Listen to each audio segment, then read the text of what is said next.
any time like that you have like, when you say the word cybersecurity, that you think of, maybe a breach you dealt with or a hard lesson you guys had to learn or a client had to learn and you guys had to get involved, that was kind of a, I don't want to say a gotcha moment, but like something that'll kind of just stick with you forever and kind of changed how you did things?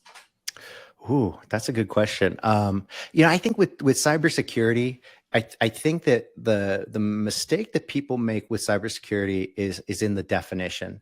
I mean, I Right. define cybersecurity as a process of securing all your digital or your electronic equipment, right? And so people overlook some important aspects of that. They don't have to be internet connected in order to be a cyber threat. Right. So you can have some device that then connects to your computer to feed it data and you think, oh, that's fine. But if that device is then, infected, and when you connect it to your computer, it's now sending data to the bad guys. Well, that's a cybersecurity issue.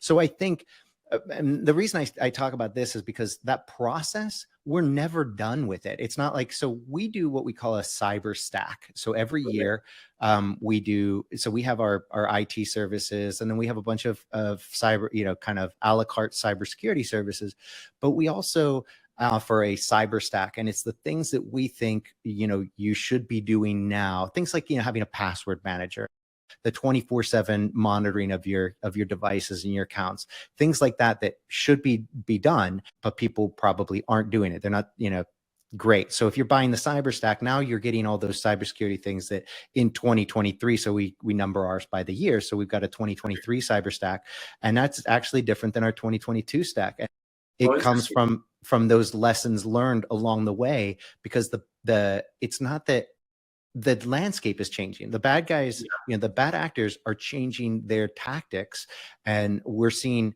and I know you've seen it in the last 6 months, how advanced the threats have become so quickly. I mean, you take a look at it just in your email, your inbox, right? Or your quarantined email. The language is so much better. They look better. They're legitimately solid attempts at screwing you over, right? Yeah. So they're getting really good at this, and so it's constantly changing. So I mean, we've had some things. So let's get to specifics. So I think that Yeah. you have to stay on top of it, and I think that we try to educate our clients on this, to say, hey, look, we're protecting you now from what's here today, and as things evolve, what we're doing today obviously won't work in 10 years, right? I mean, that's silly. So, it might not even be the best thing to do in 6 months from now, right? Or a year. So we stay on top of it.